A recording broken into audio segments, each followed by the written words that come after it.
Right, this is a portion of the bio367 lecture on prokaryotic genetics, and there should be an S there, okay?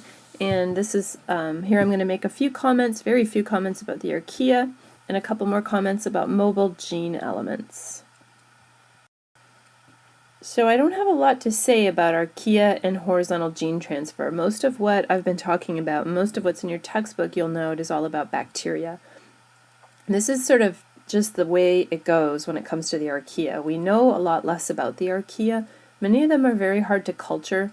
They tend to like conditions that we don't know as much about, so they like unusual, or at least to us they seem like unusual chemical conditions, temperature conditions, pressure conditions. So we're really just starting to figure out how to grow the archaea in the lab, and you need to be able to grow organisms in the lab to be able to study things like their horizontal gene transfer process systems or their specific genetic systems. So another limiter here is that there just actually aren't that many scientists that study the archaea. They don't cause disease, at least not that we know of. And although we know they're important in the environment, there's a really limited funding for studying the archaea. And so they're still really a bit of a mystery to us, even these many decades after Carl Woese discovered them.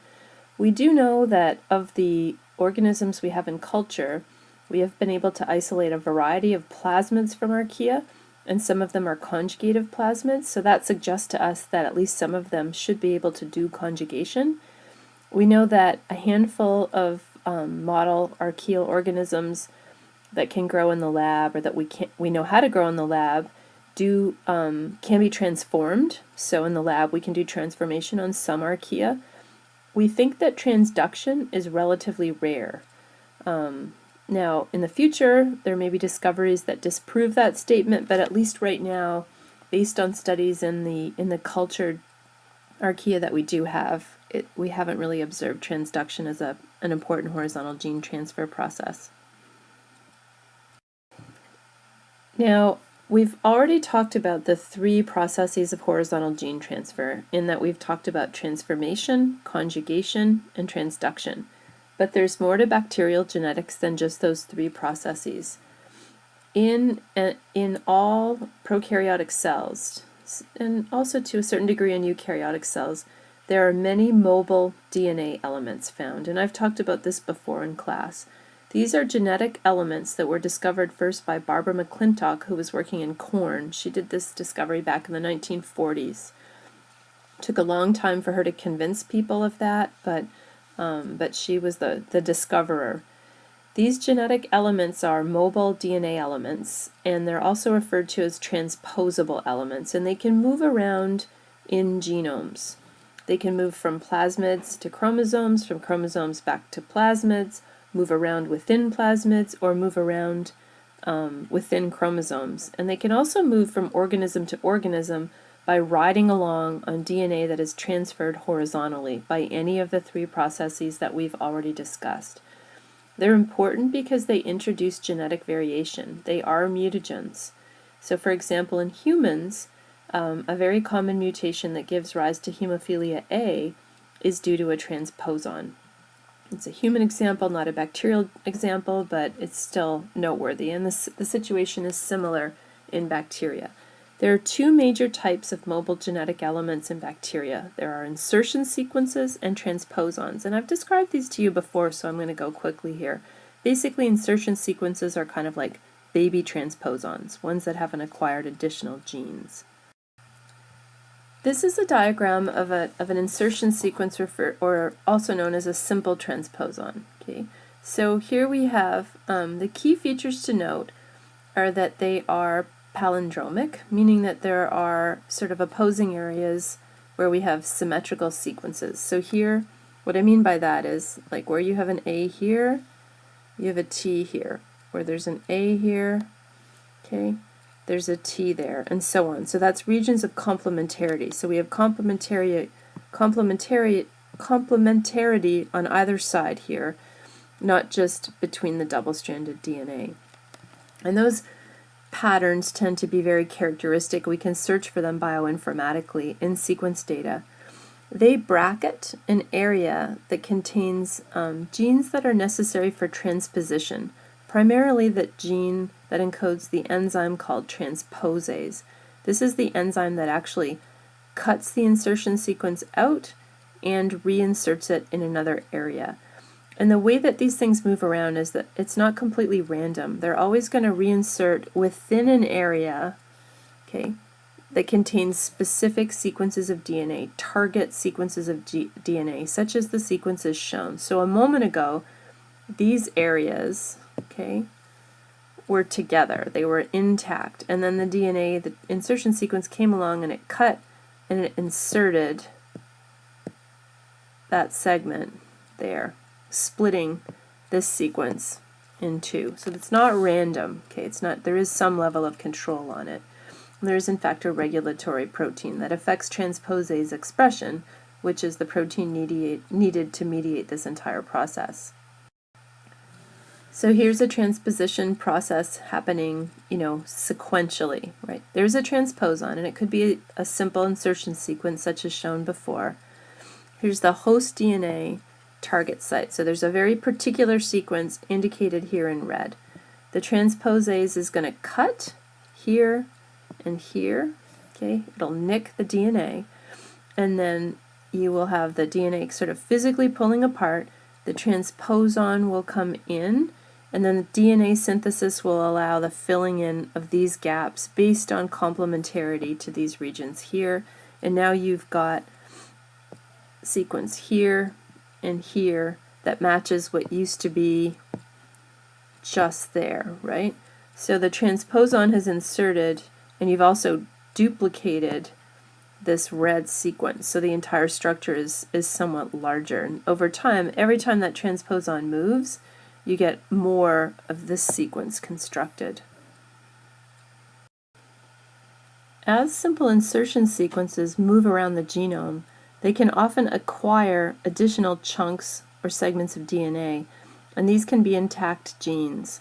So for example, up on the top part of this somewhat blurry figure, which I took from your mastering homework, is what is called a composite transposon. So that means an insertion sequence or sequences that have acquired additional genes. In this case, it's the gene that encodes the protein neomycin phosphotransferase, which confers resistance to neomycin, an antibiotic.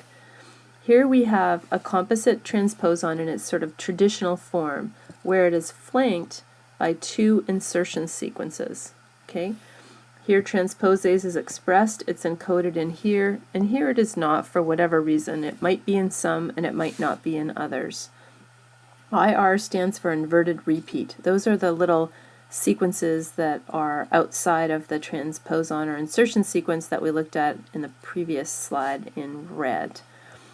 Here at the bottom is a transposon that lacks terminal insertion sequences. It's an example of one. So we've got the transposase gene here, we've got an inverted repeat here and here, but we don't have an insertion sequence showing up anywhere here. So there are in fact different structures for transposons, and they fall into groups. You can study them in great detail and learn how to classify them. And we won't go into them in more detail than this, although I've given you a few practice problems to give you a little bit more familiarity with these in your mastering microbiology homework. So you can distinguish these mobile genetic elements by their size and what genes they carry around with them. So before we looked at the example of terms such as simple transposon or insertion sequence versus something called a composite transposon. We can also describe transposons as being either conservative or replicative. And transposition, which is the process whereby transposons move around, can be either conservative or replicative. So in conservative transposition, we have a transposon, and here it's shown within some host DNA molecule. That could be a chromosome or a plasmid, and it is coming out of that molecule, and it is moving into a new molecule. This one's getting the DNA, this one's losing the DNA. So the transposon is jumping from green to yellow. Okay? That's conservative transposition. It's essentially a cut and paste. mechanism. So like in a Word document, if you decided you had a sentence somewhere and you didn't like it there, you could cut it out of that paragraph and you could insert it into another. That's a little bit different than what's called replicative transposition. In replicative transposition, here's the transposon, and it's in the green molecule of DNA, and it's going to be copied and put into the yellow molecule, but a copy is going to stay behind as well. So this is copy and paste. This is kind of like what you would do when you were writing a paper and you had a long scientific name and you didn't want to keep retyping it. You would just spell it out correctly once, and then you would copy and paste it everywhere in the document that you wanted it. So in this way you get more and more transposons in this, in some population of genetic molecules. Whereas in conservative transposition, you're not getting increased numbers of transposons. So again, I want to note that there's a relationship between transposition and horizontal gene transfer, in that these mobile genetic elements called transposons, they can move from chromosomes to plasmids and back again. Okay, they can also be transferred whenever host DNA is transferred by a virus, or whenever host DNA is transferred by the process of transformation. So anytime you're thinking about the genetic diversity that can be introduced by simply horizontal gene transfer, you have to remember that you could also have additional genetic diversity introduced by the fact that that horizontal gene transfer may have moved DNA that also contained mobile genetic elements, and they can then leap around in the new recipient cell, introducing mutations or changing genetic structure. So these are really powerful sort of vehicles of genetic diversity in and of their own right. All right, let's take a look at some of these study guide questions. So what's the difference between an insertion sequence and a transposon? Or you could maybe say a composite transposon. And the difference there would be that insertion sequences contain only the genes necessary for transposition, specifically the gene encoding the protein called transposase, whereas transposons typically acquire additional genes, and they're maybe more commonly referred to as composite transposons. What's the difference between replicative and non-replicative transposon? Replicative is copy and paste, so you retain the original copy of the transposon and then you get an additional one that's moved somewhere else in the genome. Non-replicative or conservative transposition is a cut and paste mode. So in there, you simply have a transposon that doesn't replicate itself but just moves from one genetic location to another. How can movement of mobile DNA elements also be associated with horizontal gene transfer, and what impact can this have on the organisms involved? Well, whenever DNA moves via horizontal gene transfer methods, the DNA that is moved may also contain mobile genetic elements, and these can introduce additional genetic diversity on the recipient organisms or cells. How can movement of these elements within an organism change the phenotype of an organism? Whenever a mobile genetic element is introduced into a gene or into a regulatory region of the gene, it may in fact knock out or increase or otherwise alter that gene's function. So if the gene loses its function or gets increased function, that's going to have some impact on the phenotype of the organism. In addition, composite transposons can introduce brand new genes into organisms. From a health perspective, a human health perspective, an example of that that's really important is antibiotic resistance genes. How can movement of these elements from one organism to another by horizontal gene transfer result in increased genetic diversity? That's pretty much the same question that I asked above, so just think about that and be sure that you can frame an answer to this.